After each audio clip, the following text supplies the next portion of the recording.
Hello દોસ્તો, સ્વાગત છે તમારું અમારી ચેનલ આયુર્વેદિક ટિપ્સમાં, જેમાં આજે આપણે જોઈશું કફનો સરળ અને ઘરે થઈ શકે તેવો આયુર્વેદિક ઇલાજ, જેમાંથી તમે આ વિડીયોમાં જોઈ શકો છો. છાતી, ગળા અને ફેફસામાં જમા થઈ ગયેલો કફ તરત જ દૂર થઈ શકે છે. કફ તો સામાન્ય રીતે વધુ પડતું ખાવાથી કે બહારનું વસ્તુ ખાવાથી સામાન્ય રીતે ગળા, નાક અને ફેફસામાં જે કચરો જમા થઈ જાય છે, જેને આપણે કફ તરીકે ઓળખીએ છીએ. આ કફને તરત જ દૂર કરવો જરૂરી છે, કેમ કે તેમ ન કરવામાં આવે તો તે વધારે પડતી વધુ આગળ બીમારી તરફ લઈ જાય છે. ચાલો આપણે હવે વધારે સમય ન લેતા કફ વિશેના સરળ અને આયુર્વેદિક ઉપચાર વિશે આગળ જોઈશું.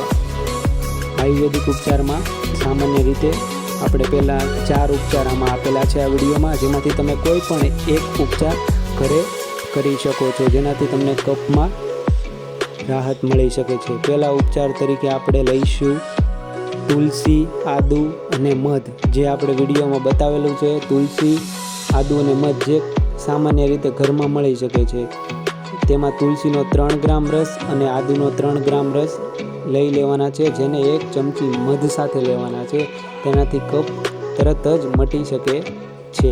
હવે બીજો ઉપચાર તરીકે આપણે લઈશું આદુ, લીંબુ અને સિંધવ મીઠું.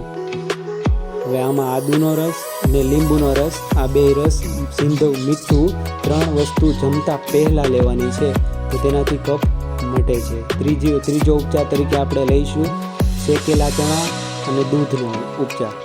હવે તેમાં તો આપણે રાત્રે સૂતી વખતે 3 અથવા 4 તોલા શેકેલા ચણા લેવાના છે, અને એ ખાઈ જવાના છે, અને એની ઉપર પાસેર દૂધ પીવાનું છે, જેનાથી શ્વાસનળીમાંનો કફ દૂર થાય છે. ચોથો ઉપચાર તરીકે આપણે હળદર, ગોળ અને મીઠાનો કરીશું, જેમાં આપણે દૂધમાં હળદર, મીઠું અને ગોળ આ 3 વસ્તુ નાખી દેવાની છે અને ગરમ કરવાનું છે દૂધ.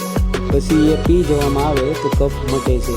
આવા જ વધારે રોગો વિશેના સરળ આયુર્વેદિક ઉપચાર જોવા માટે હમણાં જ અમારી ચેનલને સબસ્ક્રાઈબ કરો, આયુર્વેદિક ટિપ્સ.